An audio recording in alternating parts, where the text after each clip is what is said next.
Hi, welcome to Tea Time with Amy and Bev. Good morning. Hello, hello.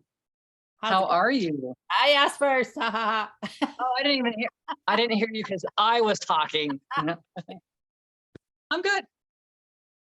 I'm great. I'm fabulous. Fabulous. I am too. I am too. Nice. Yeah. So I have no idea what to talk about today. So anything on your heart you want to bring up? Well, actually, we can talk about because last week after we got off, we were talking about things, and you said, "Well, I'm going to hold you to that. I'm going to get a hold of Accountability? you." Accountability, but we were talking about things because during the session or during our conversation last time, you talked about, and I have them written down in the order you talked about them. It says well, one of the things I was putting on here was to start my own Zoom, but it's meditation because you were saying some of these things Bev could be doing already, and this might be, and not saying Bev, but we know. Yeah. Yeah, we know. But it's for everybody. It's like to follow through on these things, and it's for the meditation. So it's like Bev could be meditating, go back to her automatic writing, and then we talked about our group, creating a group of people to come together so that I can just do me, whatever that looks like, right? Just be in that space with people that I'm familiar with. So we had had that conversation on Tuesday of last week.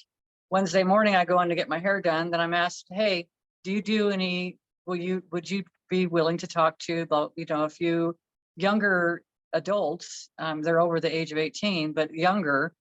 I think probably even below 20, to talk to them about being empathic and just the things that we talk about all the time. And it's not that I have any special skills over somebody else, but it was just presented into my lap. So now it's finding just the perfect time to do it. But that's how the universe works. We might have an idea or a plan that something's got to go this way. And of course, communication is great. So if I would have just said, "Hey, Amy, this is what was going on," but at the time, it's like, no, I hadn't set up anything for you and I to get together with my other friends and to do a Zoom or any of that kind of stuff. Because then it's like this landed in my lap and everything else kind of flew out the window. But it's being open for that because we don't know what that looks like. Right. So that's just the universe has an amazing way of showing you doorways, and it's like an opportunity because I could have been like, "Oh no, go talk to Amy. Just talk to Amy. Amy could do all this stuff," but for whatever reason, they had talked to me over conversations that we've had. So it was okay. Well, what does this look like exactly? Just just do. So it's just that's where I'm at. So I'm like, I'm totally open for that because I really am about a lot of the youth and the kids and stuff. And I feel like there's not a lot of information that's being given. I don't know if we've talked about this, but when Jim transitioned, that's Colton's grandpa. And that was pretty rough on him. That was I mean, he was more familiar with him. He played with them all the time. Biffy kind of remembered him, but as time goes by, I think that unless we demonstrate to her or just talk about these things in a subtle way, if it's the conversations happening around her all the time, then she'll be more open to receiving this information. And this goes for everybody, right? The stuff that we talk about, it affects people, it affects everyone in a different way. Maybe not the way that we intended that, but that's a control thing, right? That's like making a wish and having an idea of what it looks like. And it's always something different for that person. That person may have been like, "Oh my God, she saw me." That maybe that was all that she needed that day, even though the conversation was so much bigger than that. And there could have been so much more learning. But it's being open to these spaces. So back to my grandson. I tell him, I talk to them about closing their eyes. It's just subtle stuff. Just close your eyes. You can see them anyways. I didn't put much weight into that conversation, and I really wasn't sure that he really heard me all that well. And the next thing you know, I hear Brienne's talking, and she asks, I don't know what the whole conversation was about or how it transpired, but Brienne was talking to Colton, and Colton says, "Well, I close my eyes and I see Grandpa all the time. He plays with me all the time. He's like with me all the time." So for me, I found I find that fascinating. So I asked him recently, like, was he just saying that because I said that? And he says, "No, Grandma, I see him all the time. Like he's always around me." And that's awesome. But it's only because we're having these conversations. It's just being more open and just letting the conversations flow, honestly.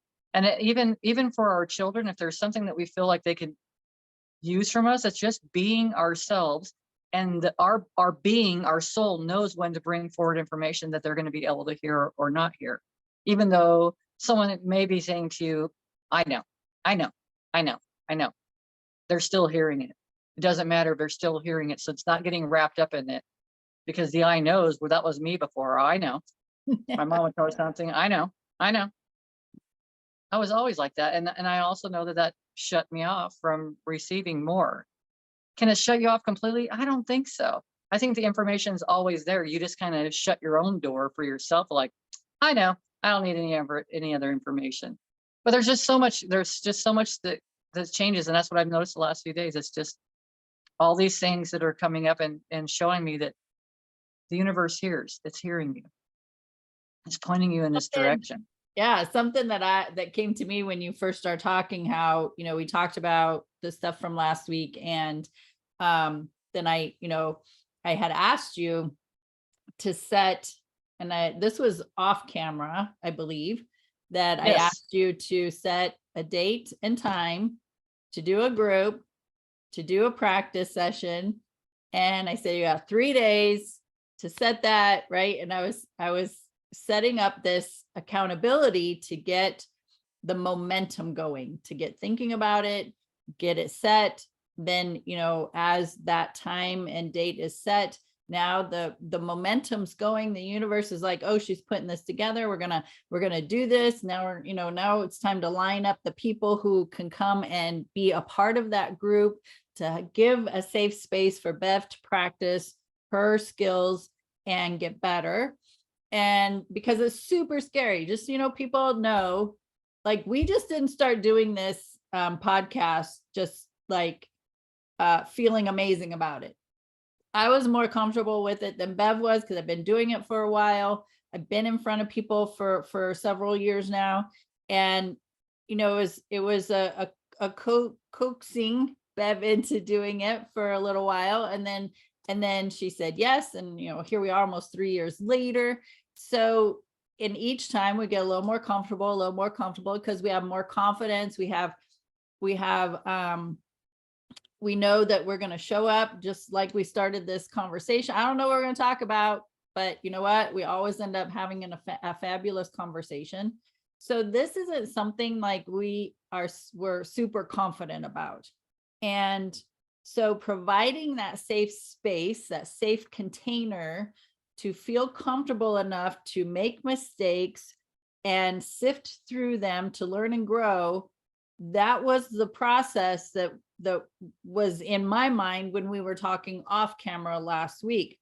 And as, again, getting the momentum going so that Bev could bring some people together and practice before, so gain some confidence. And that's super important. Set yourself up in a way, no matter what you're doing, set yourself up in a way where you can practice.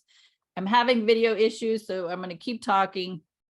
I can hear you. And it doesn't matter what it is, set yourself up in a way so you can practice and get more confident. People who give speeches, they practice it over and over and over and over, so they can feel confident when they finally step in front of a group and deliver that speech. So in that, so now I've planted that seed with Bev. Listen, date and time, let's get this rolling. Let's get this space for you so you can practice. And then the very next day, what does the universe do? Here you go. Here you go. Yeah. Here's an opportunity that's just going to get you going, right? And so that was my connection. It wasn't necessary. It was still got momentum in the conversation. It still got momentum going. It got you thinking. I'm giving energy to it because I'm thinking about it, because I'm like, oh, I got to check with Bev on Friday and make sure if I don't hear from her, right? Did I not text you? Hey, You did. did you set a date and time? She's like, nope. I said, but you know what? But Pressure. a date and time has nuts. Yeah. No, It there's hasn't no been. pressure from me. It was accountability. Did you set a date and time? Answer was no. But then shortly after that, she's like, oh, however, this other thing came up, which is fantastic to me. Like, I'm just like, that's awesome, because the universe said, you're putting out to the universe, I want to do this. Feeling a little scared though, a little not real super confident, but you know what? I think I'm ready to step into it. And then the universe says, here you go. Here's an opportunity. presented to you from outside of the conversation between you and Amy that's going to, you can either, right, choice. You can either do it or not. Just like you Yeah. said, you can do it Yeah. or not. And I'm so ecstatic that you said yes. So ecstatic. Well, because that helped me to be open, right? So I was able to hear you. And it's also having trust and faith. We're not alone. No. That's the whole thing. We're not alone. We're not doing this journey by ourselves. We're not. I say that because here I am sitting on listening to a podcast or something, and then I start writing down stuff. Empath as a label, gift, not a punishment. Like certain things were like popping in. You do classes, you know how this works. So it's like just different information that's automatically coming forward. So whatever came forward, I just wrote down. So that I'm not going to sit with a piece of paper. I'm leaning forward. But I I'm know not going she's to like getting all up in it now. I'm not going to sit with a piece of paper because I know that the information is going to flow through me. All this is just giving me confidence. This is just stuff written down so that I know that when I go in there, it's not going to just be whatever. I'm just going to be myself and see how it turns out. Like I might even stress out. Who cares? I'm not charging anybody. You know what I mean? If they want to leave a donation or whatever, fine. But I'm not charging for that class that day. And it's only going to be a very 2 to 4 people is it. Yeah. Like it's going to be very small because you're talking about people that are super sensitive, and to even come to my space outside of their comfort zone, really, Right. because they don't know, because they're picking up everything. They're so sensitive that for them to come into my space, that's a lot already. So I don't want to, I want it small. And so the universe is like, well, this is perfect. Yeah. It can be small. And then think you can help these other people because I know they're sensitive for a reason. Like there's so much more for them to do. But a lot of these kids, I call them kids because I'm 52 and they're not. So, nanny, nanny, boo boo. But so it's like I know that they need having that guidance so you don't just lock yourself up in the house because that's not what it's all about. Yeah. It's that's being a prisoner. That's being free and being a prisoner at the same time, not allowing yourself to be free. Because just because you're sensitive doesn't mean that you're not powerful, that you don't even have to worry about. There's just so many things that come into my mind. So I know that I'm already prepared for the class. I don't have to do anything for the class. So it's just like different stuff. And I call it a class, but it's really not. It's just that it's going to be a gathering. Yeah. Really, that's all that is. And also changing the word mistakes to experiences. Yeah. Like that was an experience. Because mistake feels bad. Like it doesn't feel, well, I made a mistake. And I'm even hearing my granddaughter yesterday say, oh, like, I'm so sorry that she spilled her milk. I'm like, who cares? And then it's like Freeman says, well, did you do it on purpose? No. Well, then why are you so sorry about something like that? Relax. It's all good. We're at grandma's house. Everything's fine. Yeah. Well, grandma and Freeman's, but no, it's not good. But it's true. So it's just finding ways to look at it as an experience. And it's like even the cards, I pulled 2 cards, which I don't do very often, but sometimes I do. And the one is reveal, and it's the light. And the next one is justice, but it's balance. So it's like it's like bringing in that light, but being balanced at the same time. It's really being grounded and everything else too. So there's so much. Do you have? Oh yeah, there's so much that's transpiring right now. This is the first card. Wait a minute, right there. Can you see it? Yep. And I like these cards. And of course, balance. You think about balance and justice. Yeah. So, but I mean, they're awesome. They're just awesome cards. This is an expensive deck, and they're just regular, like small playing cards. They're not like the big ones like I get on a lot of the cards. Yeah. But there's so much information on that, but the information was that we have so much light coming in right now. It's kind of crazy. If you haven't noticed glitches in the matrix, I'll call it glitches in the matrix. If I'm driving yesterday and I see that I'm coming through the Wallapies, it was 41 degrees, and I looked at the time, it was 1:41. I'm like, that's so cool because, we're all about numbers, right? So it's 41, 141. I looked down, it seemed like a second later and it says 1:45. I'm like, what in the hell? So weird. It's like the other night, Freeman's talking about getting up he woke up at 2:00 in the morning, and the next time he woke up at midnight at 12, because that's what the times were showing. So it's like, there's just weird, there's little things. And it's like time has gone by so I don't know, there's not, for me, there's no explanation for this stuff, but we're experiencing it. We're seeing things where, 1 second I'm seeing a truck out or whatever. Even Freeman's experienced the same thing too, seeing something that's out there, look back again, and it's not there. I'm listening to Michael, I can't remember his last name all of a sudden. He does interviews and stuff like that. The woohoo guy, but he's Oh, doing Sandler. Michael Sandler. Yeah. So Yeah. he's doing it. He says, so are you telling me some of these things that I'm experiencing? Like I'm looking out on the lake, there's a boat there. I look away, I look back, there's no boat there. Like these are the things that he was experiencing. And I heard that and I'm like, okay. That just makes you feel a little bit less crazy, I guess, when this stuff is happening, because there's just so much going on right now. But it's still, no matter what, like these cards say, it's to find balance. It's not always about the justice of that card, because that can be justice or balance, Yeah. but it's finding balance with everything. Even though we're going through so much changes right now, it's finding balance, being grounded, whatever that looks like to each individual. Yeah. I like, it's not that I have an issue with the word balance, but it seems like work to me, like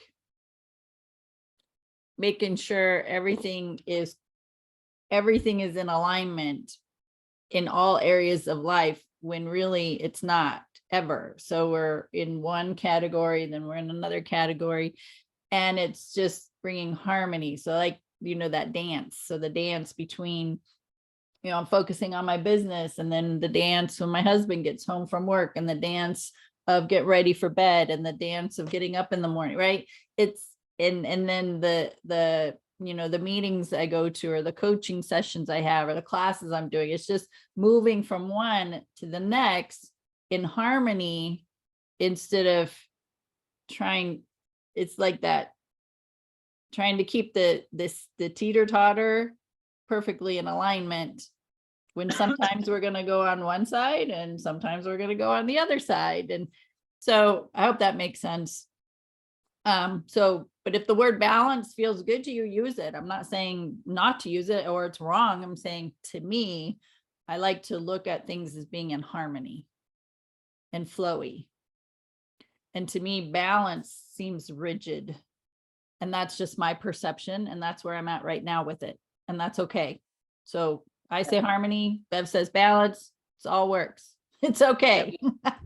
But that brings up another point too, though. It's being aware of what words, the definition of words. And it's almost, I think we're at a time space reality that those definitions can be altered because they don't fit. Like I was listening to, and I heard this from someone else through a channel, this gentleman channels Bashar. And Bashar was saying that it's almost as if using the example as a sun setting. Well, the sun really never sets if you're looking at definitions. So it's really being clear about your words and what they really mean to you and how they feel to you. So it's like redefining, there's like all these words that we've been using for so long. And a lot of times when you have someone that's channeling, so they're channeling a higher, I say a higher vibrational frequency, they're only higher because they're not in the physical body. Yeah. From my understanding is being in a physical body, we have to be a little bit more dense. So we're not, our body couldn't hold all of our energy initially. So I say higher frequency.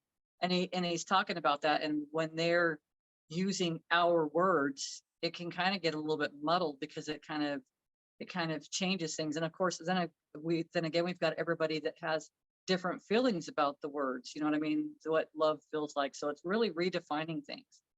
It really is looking at things a little bit differently. Also, something else that's been brought to my attention, I say I mean a lot. I mean. And I catch myself there. That was one of them. And it's like I say like. I was like, what was the other word? Like, they're like, yeah, it's right here, Bev, right here. But because I'm always using it as an example. And it's like, I feel like when I say I mean, I'm like almost, I'm questioning that, right? Because I'm looking more into what words am I using? So being aware of it, before I wasn't even hearing it, I'm like, what? And then all of a sudden he'd be like, well, you just said it again. And I was like, what? Like, I don't have an awareness of this, which made me ask myself or make a statement that everything that I say, I'm aware of what I'm saying. I hear everything that everything that I'm saying. Yeah. So I'm setting myself up because I wasn't noticing it. Now I do notice it. Like I do catch it.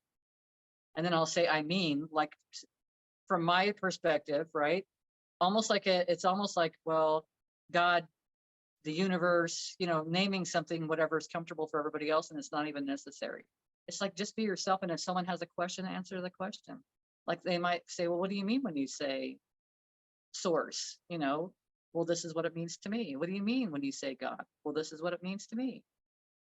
Because everybody has a different version and they have a different idea, and their definitions fit differently from their own experiences or inexperience. Yeah.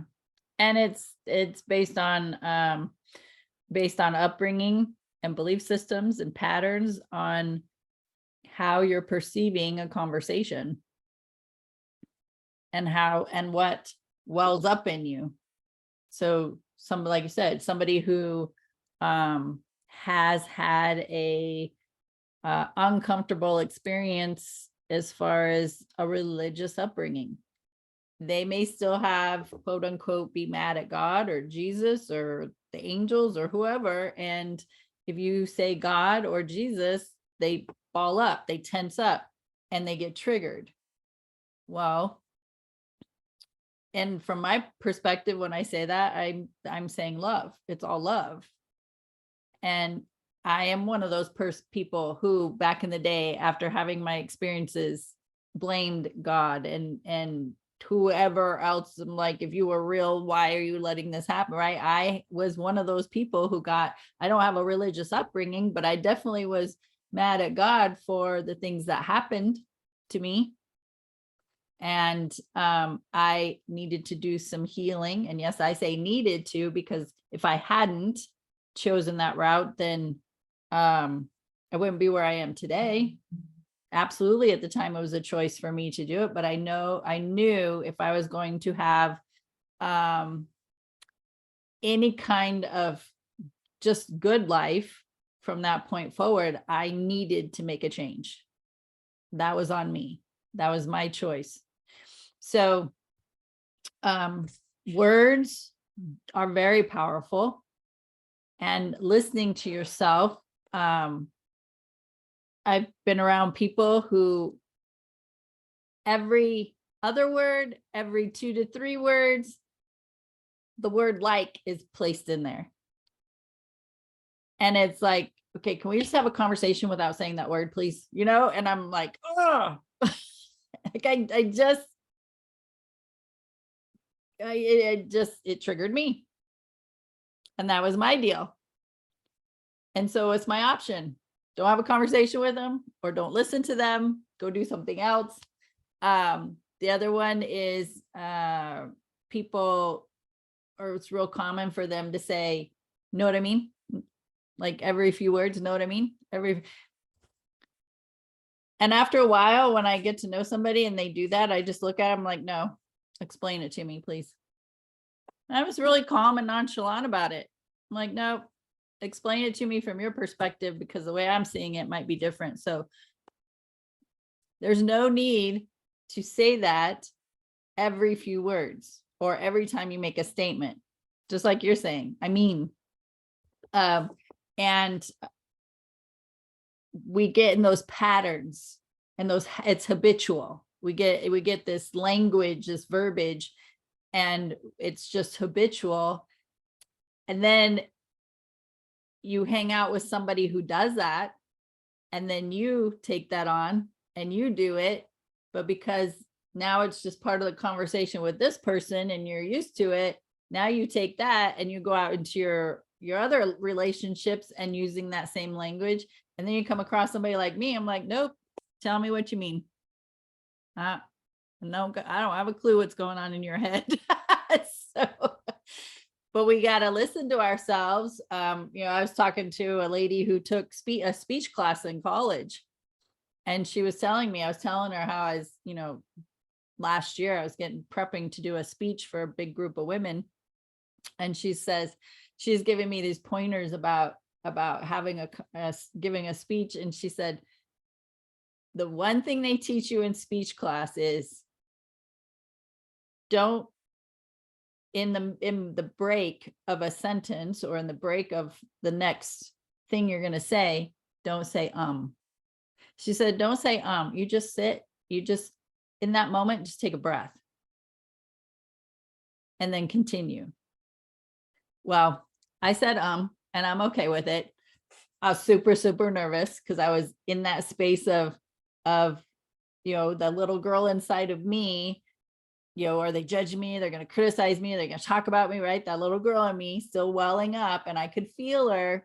And in my head, I'm trying to keep her safe. But in the meantime, I'm trying to give a speech. So, that combination is interesting. But it's just interesting when we actually are aware of how we speak and what words we use. So important. And your words, especially after the words I am, anything you say after I am is affirming yourself. And those are even more powerful. I've had my own experiences with that, and I know it. And so that just helps me when I have an experience. I'm like, oh, yep, I did that. I affirm that. Helps me even be more aware. So yeah, your words matter. Just saying. They do. And it's almost like filler for a conversation. It's just filler. So if you were to go back to being a child, you got just a couple of seconds, you got an adult's attention, a Yeah. couple of seconds. So you're like hurry up and fast talking. And then you're like, fill in the space so you can get the next thing out before, because they're about ready to leave. They're not going to stay here listening to you for more than a few seconds. And that's what hit me. So probably would be my experience. And it's not that our parents didn't have the time. It's they didn't stop and listen as much. And I listen a lot better now with my grandkids than I'm sure I ever did as a parent. I'm 100% positive of that. Well, But I back in the mean, day, you got to think about it. Back in the day we're all in survival mode. Your yes, kids got something going on. To you, it's like super unimportant because it's like, it's not a big deal. Like I spilled the milk and they're freaking out about it. And you're just like, you're in survival mode. You're like, the way I was is, oh God, one more thing I got to do. I got to clean up this milk, and geez, I don't have time to do this stuff, And I would go into that space because I had so much other stuff to do and take care of a child and work full time and even have 2 jobs. And so being in that survival mode, you're thinking about the next thing, what I got to take care of, what needs to get done, right? That's where we're at. And you have this little person that needs help. They're like, what do I do? They're like 3, 4 years old. What do I do? I spilled the milk. I don't know what to do now. And you go out on, or I did, I'd go out on a freak out mode and get all upset about it. Now, completely different story, a lot more patience. I've learned, I've transitioned all that. it's so interesting. That's why it's so important for us to explore and expand, right? Because if I didn't expand, I would still be stuck in that mindset, that same mindset of that child that needs to be heard. And I'm not saying that I don't have that as an experience still in a milder version, but it's not the same as it was before. And having more patience, because I didn't have that before either. I didn't have any of it, which also shows me, I mean, I can see where my kids would not have patience in certain aspects because they weren't raised with patience. And then I realized that a lot of that came from that patience wasn't, my mom was going through a lot of stuff and she was only 17 years older than me. So there was a lot going on then that I Yeah. would be unaware of. But from a child perspective, right, it's a little bit different. So I'm hearing the kids more. I'm Yeah. listening to them. I'm talking to them about things and giving them different ways of looking at things, just like we all have that opportunity to do. But I wouldn't be there. It's like I wasn't here overnight. Certainly not. I mean, this has been a progression ever since that I even acknowledged it. I feel like everything I could go back to, I was maybe 30 and listening to The Secret, maybe a little bit older than that. And that was when things started changing. Before that, I was this person that I loved to go drink and cuss and carry on. And I would say that I don't need to be seen, but I had an appreciation for the attention that I got for being seen, right? Right. And because that goes all the way back to being a child. And it's just recognizing those things. It's just taking the time to recognize it's not that you're doing anything wrong or anybody's doing anything wrong, but it's getting to know yourself. That's part of what getting to know yourself is about. Recognizing these things that you do that are autopilot. And it doesn't have to stay that way. That old saying, you can't teach an old dog new tricks, is not even true. You can teach a dog anything. It doesn't matter what age they are. And that's the same for people. It's not someone else to train you. It's for you to train yourself. It's for you to see, I feel like I could be a lot better in this space. My words could be, I could have a better vocabulary for sure. Do I have to use the F word? No, there's so many other words that are out there, but I have learned, and I know that there's an enunciation or there's an exclamation when you use it at times. And, it just seems like, whoa, well, look at everybody. I just got their attention. Everybody's paying attention right now. So there's a lot that comes to that, but there's so many other words that I could be using. I can expand my vocabulary and not have to use those other words anymore because there's better descriptive words out there instead of just that one word. That's awesome. It's just this is all fun, but how do we know? Well, when you start listening. Yeah. So there you- When you're talking about change programming, what came to my mind was, you're getting ready to sit with these younger people, young adults, and it'll be easier for them to listen and take in and absorb whatever it is, you teach them or share with them and implement it. But the more years of programming we have, the more deep-seated the programming is. Right? So younger people are easier to have a conversation with and teach about something, but because you're talking about old dogs, new tricks. Older people, from my perspective, and knowing myself and working with people, more patience. Because there's such deep programming with their beliefs, their limitations, their habits, their programming, the subconscious mind, that there's more, I'm going to use the word work. I'm not comfortable with the word work, but there's more work to be done, right? More of a repetitive cycle to get the changes to happen. Because, I have a couple of women in my life right now who are not happy in their marriages. One has separated, they live in different houses.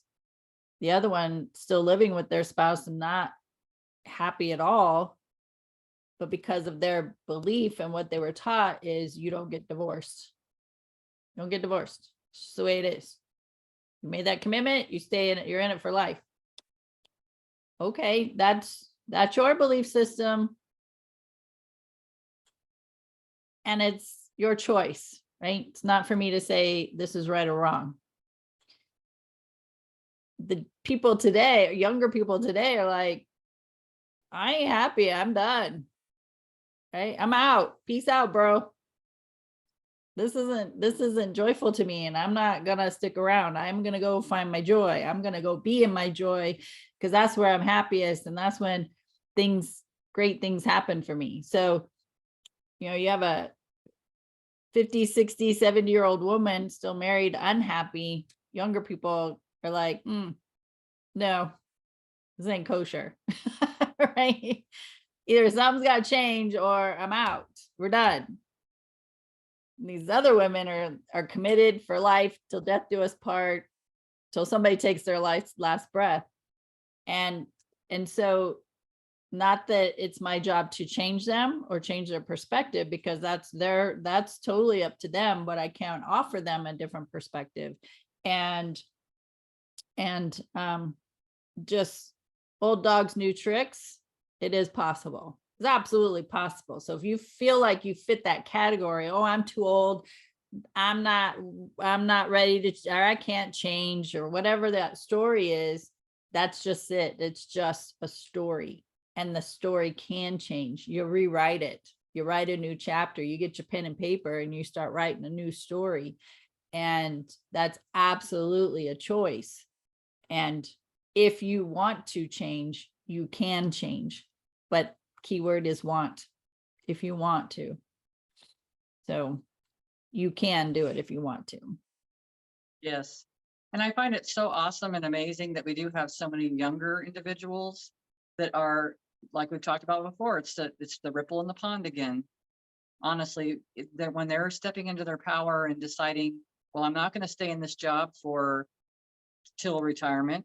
I don't like this job. I got what I needed from it. Now it's time for me to move on. So somebody else now has the opportunity to grow from it for what, however it looks like for them, and then move on to the next thing. It's not to be into anything. I'm at a time now that I don't believe, I mean, for me, I don't see any reason to get married ever again. I really don't. I don't.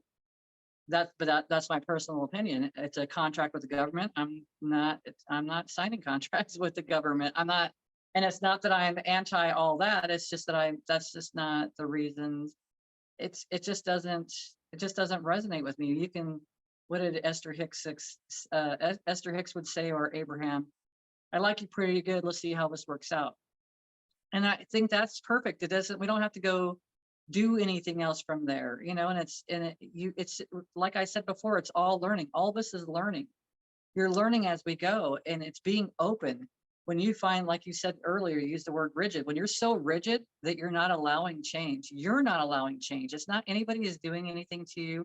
It's not anyone's holding you stuck in a place, because you can have people in prison that can still be free. They're free. And that's a mindset. Just like I was talking early on, you could be so afraid to go out because you don't want to pick up people's energy, and it feels so harsh and uncomfortable that you could be a prisoner in your own home. It's an opportunity. It's however we want to look at things. And I'd say for anybody that's out there looking for a change or would like to see some changes happen for them, it's like, contact me, either one of us. Start exploring things. Look at, see whatever catches your attention. Whatever catches your attention, that's part of your passion. And I like talking to young kids, but I didn't put enough weight into that, right? I've had a couple of younger people come into me, and they'll sit and talk to me. They talk to me about everything, and they're so surprised. I feel like they're so surprised that they have some adult that is on the same wavelength as they are. But what do we have? We have wisdom along with that experience. We have a lot that we've experienced already with wisdom, with a lot of trial and error. So we can give out a little bit more information to look at things and tell them not to take things so seriously. It's not taking anything so seriously. Anything. We're just here. It's a play. Remind me of that later on when I'm catching myself in a spot, because that's life. We're here in a human process, but from a spiritual level, from not just my puppet being, handled by I'm the puppet right now. That's my soul is, I'm like one of the fingers on my puppet, or on my soul. That's a puppet. So I'm this puppet. This is what I get to be right now. I'm getting to play this game right now. But I want to make it the best. I want it the best possible game ever. Best. I posted a meme on Facebook. I said, there's a guy, an actor from a movie standing there, and he's got his black shades on with kind of an attitude type of look. And the caption is something like, after experiencing something challenging in your life, and your spirit guide's looking at you and asking, did you die? Like, no, I didn't die, but it freaking sucked. Come on now. Right? Yeah. It's not always roses. It's not always roses. As you implement what you've learned from the past, and you're more wise, you have wisdom, and you implement the wisdom that you have, the challenges are not as difficult, because you learn. You take a breath. Oh, yeah, I've done this before. I've had this similar situation, and the last time I didn't handle it so well. So what am I going to do different this time? And you you're stepping up in your own life. You're stepping up to the plate and saying, okay, spirit guide, I got you. I can handle this. And you just handle it differently. You have a different attitude. You have a different perspective. You take a breath. Maybe you go meditate instead of screaming and yelling. You seek out, you contact a mentor instead of holding on to all the anger. You just handle it differently, and it gets easier and easier. And as you do that, just by example, you become a teacher. Just by example, not needing to step into a teacher role like what Bev and I are doing, but just as an example, somebody is watching you and they're like, dang, she handled that like a champ, man. She's a pro at this. I want to learn from her. I'm going to watch her more often because, wow, that was incredible. She stood in her power. She used words. She was calm. She demonstrated a way of being that I did not know existed. And this is so powerful. And I want to know how to do that. People are watching you. People are watching you. So how can you just manage to be and do better in yourself? So when you are out there handling these different situations, how can you handle it in your best self? Not perfection. We're never asking for perfection. Never, never, never are we asking for perfection. We're asking for you to do and be better in yourself. And every time you are being and doing better in yourself, you're being and doing better in yourself. And you just keep getting better and better and better at it. That's the ask. That's the expectation. Ultimately, your choice. I always have to add that, right? Ultimately is always your choice. It's not a demand. It is your choice. And we'll go back to the same old conversation. How does it feel? Yeah. How does it feel? If you feel angry, if you feel anything the opposite of love when you're making decisions or when you're having thoughts or whatever you're doing, then you know that it doesn't feel good. So why are you doing it still? Yeah. That's a great question. Why are you still doing it? But that is, you're right. Why do I keep doing this over and over and over and over? And when you ask the questions, what happens? Information comes, but whether you decide to take that information into you, your choice. And you can keep living life in a space of life sucks. I don't want to be here. I can't handle this. People are dumb. I just am over it. That's one perspective, which I absolutely had at one time. When you decide to do and be better in yourself, you become inquisitive about yourself. You make inquiries of yourself. Why am I showing up like this? Why am I speaking like this? Why am I having an attitude like this? Why did I have that type of angry reaction? Right? You may not handle the situation very well, but you definitely have time to reflect on it to see where you can grow and change within yourself to be and do better. Because it's definitely going to show up again. Similar situation, different name, different face is absolutely going to give you the opportunity to practice again. That was another meme that I shared. My spirit guide's sitting there and I go through a challenge and they're like, okay, let's do that again, just a little bit better.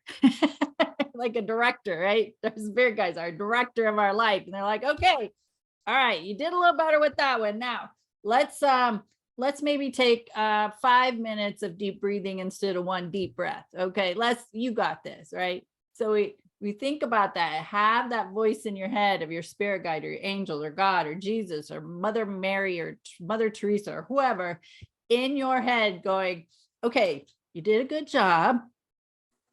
We know you can do better. So here you go. Here's your next challenge.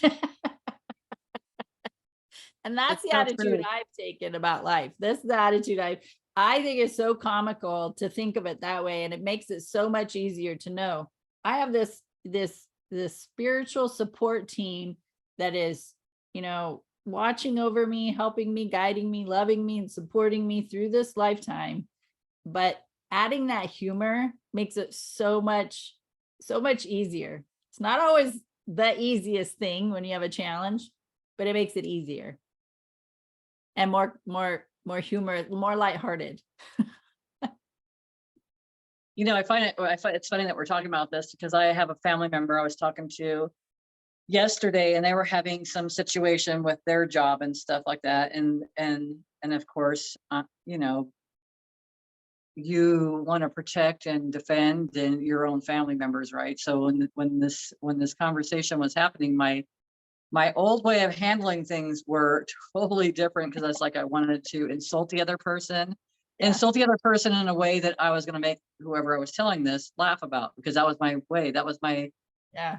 way early. I always would find a way to make someone laugh, and it made everything lighter. Instead of, we've talked about this before, there was we had a group together, and people were processing stuff, and then I would try to make a joke and make them laugh, get them out of that space. And it wasn't it's like not allowing them to have their moment, so they can grow through this part, so they can learn how to grow through this by themselves. If laughter is the best way, then they can figure out the way for the laughter. But so I caught myself trying to say these things, and it's everything that I was like, oh, I can't put that out there, because I don't want to bring that into my experience. That was my whole thing. It's like, no, I don't want, that's not what I want. So it's like, I was kind of had a little bit of tug of war with myself for a couple, and then I'm like, listen, I want to say so many things right now, but I don't want to bring that into my experience. Yeah. So the old way of thinking about it, and to back out of it a little bit again, to be more neutral about things. Well, every time we're neutral, that's when we got it. That's when we've got it. When you can hear about these things and you come from a neutral space, because it on some level, regardless of whatever's happening, somebody's growing from it. And it may not be the initial people that are growing from it. It's the people on the outside that are witnessing it and decide that they don't want that in their life, and that's horrible, whatever. But there's always something. So if you can be in a neutral space and know that someone's going to grow from this, it's going to grow somebody's heart. It's going to change somebody. It's not to be in the space of, look at all the horrible things that are happening, because there are things that happen in this world that we don't prefer. And how do we know we don't prefer? Because we've seen it. We've been on both sides of a lot of things, and maybe not in this lifeline, but on one of your lifelines, you've been on both sides. You haven't been on just the good side always. Not everybody. I feel like everybody's had experiences on both ways, maybe being a leader or a ruler, and not always having the best interest for everybody involved. But here we are, because we've grown and evolved, and we're not carrying our ancestral stuff with us any longer. So there's just so much stuff that's going on, and it's really to be in that neutral space so that we're not carrying things on, so we don't have to keep learning lessons karmically. You know what I mean? Because to me, karma is lessons. Those are just lessons. It's not good or bad. It's not a punishment. It's just you get to experience a different side of what you had an opinion about, or on an opposite side of what you did, so that you can experience that in this life. Instead of going to the end of your life and having this life review of all the things that you could have done, and now you're not in that physical vessel anymore to do those things. Well, we have opportunities all the time now to learn and grow from the experiences, and then become neutral and not be a part of that any longer. But again, we go back to, it's personal choice. We're here on free will, so it's whatever we decide, whatever you want in your experience. And we'll just throw it out there, since we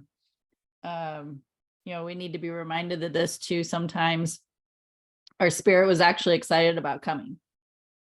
Oh, yes. Right. So you're absolutely. Sometimes you got to sift through that idea for a minute, especially when you've had challenging experiences.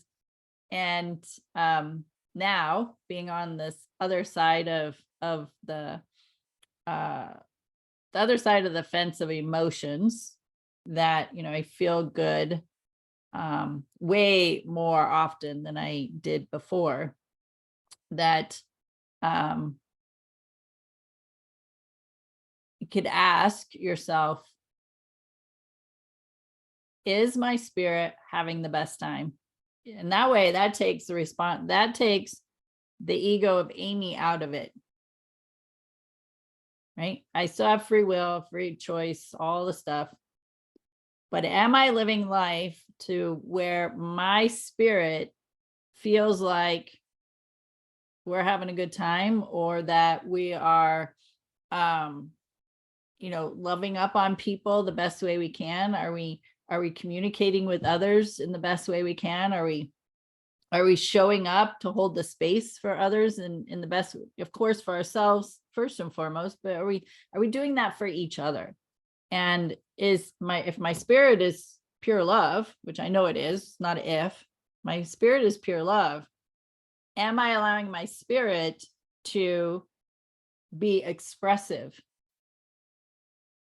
and expressing that love, expressing that joy, expressing that fun? And there's no way I could be in that space of allowing that for my spirit if I was still living in the mindset that I had 30 years ago. And Ed Milet talks about this. I know Dean Graciosi has said it, that one of the things they think about is, thinking about when they transition, when they die, and they're at the pearly gates or at the feet of God or Jesus, and they meet the person they could have been. Right. And so they think about that, and that fuels their fire. You could, I could have stayed in that space of anger and resentment and guilt and shame and judgmental and critical. And I just stay in that. I just see it as like a pit of tar. I could stay in that and then die. And then God bringing this other person forward and saying, this could have been you if you would have chose a different way of being. This could have been you, and you could have experienced all these amazing things, and you could have had all these amazing connections with all these incredible dynamic people on this planet, but you chose to stay in the pit of tar and feel sorry for yourself and pity yourself and stay a victim to your circumstances. Right. And so that's something else. Maybe you look at it that way. If I stay the person I am today with the mindset I have and the habits and the limitations I've set for myself and the programming I'm choosing to hang on to, is that my best self? Am I showing my best self to my spirit? So I feel like I'm moving along quite well compared to where I was. And that's what we have. We have the comparison of ourself. Don't compare yourself to me or Bev or anybody else. You compare yourself to who you are or who you were and how far you've come or how far you've slid back, or just like using a scale for weight. The scale is just telling you where you're at. This is where I'm at. And if I choose to continue eating unhealthy or eating, overeating, taking in a lot of sugar and a lot of breads and all this stuff that may not be healthy for my body, and that number keeps growing, the only person I have to compare that to is where I was. I only compare it to me, to where I was. Now, if I choose to eat healthier, move my body, do things, and that number on that scale gets lower and it's getting closer to the number that I desire to be at, that's the only comparison I have, where I was and where I am. I'm not comparing myself to Bev, who works out and is just muscular and has a beautiful physique. I'm not comparing myself to her. My body is not like her body. I'm not using her as a comparison. Not using the magazine models as comparison. They're all photoshopped, right? So compare yourself to you. Well, I got pretty angry during that conversation, didn't do so well. How can I make this better? Comparing myself to me, to where, and then have an idea of the direction I want to move to. Now you can use other people as an example. That person has a lot of confidence. That person knows how to stand in their power. That person knows what they want. I want more of that in me. That is seeing somebody and their qualities in them that you want to bring into yourself. You use people as examples, not comparing yourself to them. Always compare yourself to you and where you're at. That's it. Yes, I agree. And that's how I mean, that's really how you gauge your growth and everything. That's how I can look back and know that there's been so much change. There has been. Yeah. When you were talking about the darkness and the tar, the thing that flashed in my mind is I have heard, I'm pretty sure that was Bashar too. He says that whenever you hold a person in darkness, you hold yourself in that darkness as well. So if you've got anger and everything else towards a person, you have now anger within inside of yourself. It doesn't feel good. We can justify it all day long. Well, but this and this and this, we could justify it all day long, but you're justifying carrying something within inside of yourself that doesn't make you feel good. Like that's confusing. It's confusing for you. We have all these desires and these wants and we want to do and feel better and everything else, but recognize where you're holding someone else in the darkness, how you're holding yourself in that same space. And noticing, so, and that goes to the whole conversation too, because I was listening to, I don't remember who the speaker was, and I kept hearing them say the same thing, repeating the word. I'm like, Jesus Christ, why do you keep repeating the same word? Not even realizing that I was repeating the same words, not the same exact words as that person was doing, but it was doing the same thing. So it was presenting something outside of me. It was a trigger, right? So I got on that ride at that time and went down that road and was like, good Lord, man, if she says that word one more time, I don't even know. I know. Seriously. And then I've caught myself because we just don't hear ourselves and we say those same things. So what is that? That's an opportunity for growth. It's not like, oh God, I'm gonna beat myself up. So I said like, and I mean a few other things again. So what? What other words, when I recognize it, what other words can I use? What expand my vocabulary?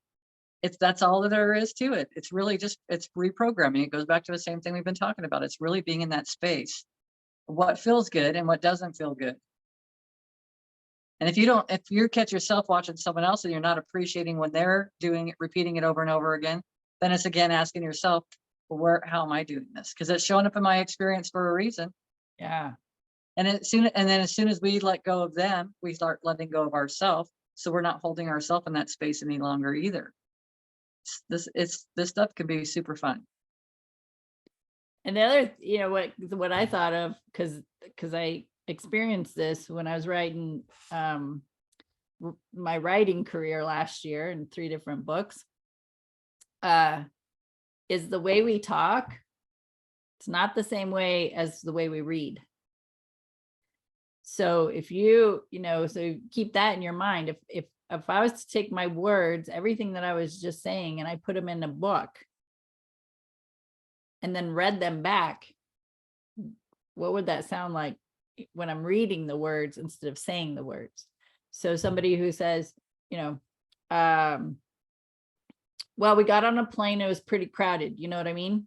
And then, there was some turbulence and people got a little up, there's some upheaval, you know what I mean? So if you think about that, or somebody, I'm just using the examples of the people that I can think of, that where you say like all the time. Well, I was like getting my luggage like onto the thing for them to like weigh it, and then like I had to give them my my ID so they could like get my ticket. What would that look like in word format if you were reading it? You're like, what in the hell are they talking about? What is happening right now? So I had to, even in my head, right? In my head, I'm having this conversation of how I would say it. And so I type it out and then go back and reread it. And I'm like, what? That doesn't even make sense. And I'm the one that just created that. It didn't make sense to me. And so as a writer, we have to put other people's mindset, from other people's viewpoint, when they're reading it. Are they going to understand what I just wrote? So you might have one chapter that you rewrite 5 to 10 times because you're working on the verbiage and the sentences to put it in such a way that people can actually understand it. That was, I think, for me, was the most challenging and quite interesting. I mean, I learned a lot from that. So quite interesting. We don't talk the same way we write or the same way we read.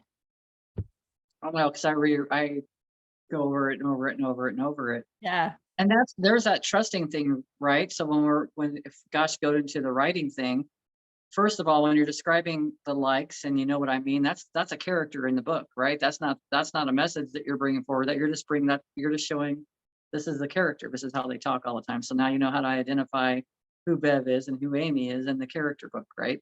Yeah. But when you're writing a lot of that stuff, it's because I've been in a space, I've received the information. This is the trust part. Receiving the information, then I go back and like, oh, someone else is going to read this and might be offended by this. So wanting to change it. But the initial thing that came through neutral. And it's not up to me to be the person that's going to soothe things. I mean, I can tell them if they ask questions later on, but if it triggers someone, that's not on me. That's for that person's growth. So it's not for me to fix all that stuff. It's for them to be like, oh, well, that pissed me off. I'm not listening to Bev ever again. But recognizing, oh, well, that triggered something in me. What does that mean? Let's look at that a little bit more, because it's not putting blame on the other person at all. It's just going through this growth process and listening because you had help too. You have your team that's helping you write the stuff so you can express it so everybody can receive it the best way they can receive it, a majority. Yeah. We've got this through us. So it's relying on so much more, but it all comes down to listening, and it comes down to being open and just living life, really having experiences and like you said, listening to our words and how are we creating, because that's our magic. That's your magic spell. Everything that you say is a magic spell that you're creating, which is why I wasn't going to add to, insult to injury for the other part of the conversation just to get a laugh, right? Just to get a response out of everyone else, so they'll laugh about it. And then they forget all about it and they go on to their merry way. So it's not bothering them anymore. Yeah. But they had to have that trigger. That's their trigger for a reason. Why does it show up in their experience? So we can do a disservice by trying to fix everything. All we can do is kind of point someone in a direction, and then it's up to them or not to make those decisions. That's it. And if you think you're too old to change, I want to debunk that belief system. You can I change guess it.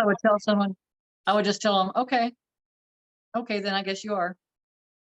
But in reality, I don't believe that. In reality, I've had older dogs and I've trained them different tricks. So, I mean, there I go with the I mean. I've seen it. It's been in my experience, and I know that it's not a fixed situation, a fixed behavior. Yeah.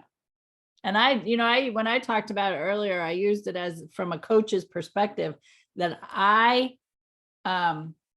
it's important that I have the patience within me to coach someone who is older and has those deep-seated beliefs and all that.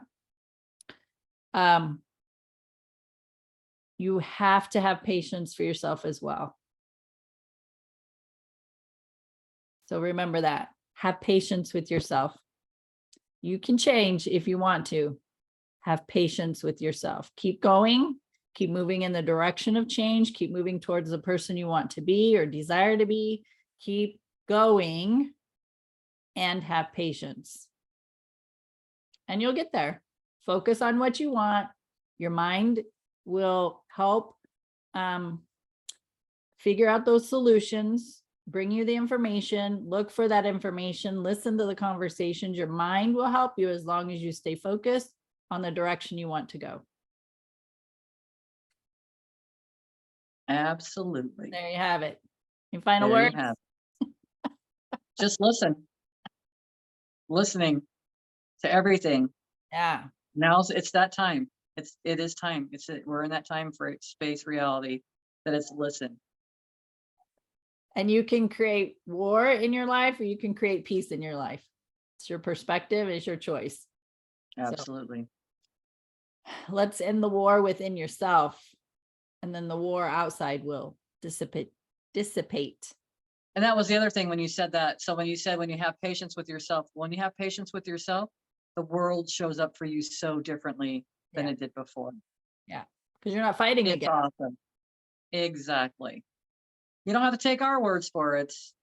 It's up to you. You're here on free will. Yeah, just notice where right. you're at with yourself right now. You'll That's get right. it. That's right. You will. I have faith. Oh, awesome conversation. Thank you, Bev, for being here. I appreciate you. I love you. I love our time together. It's absolutely um helpful to me to show up every week to do this. And I am honored to share this space with you each and every week, and that we get to share this with other people. And what they do with it's their business.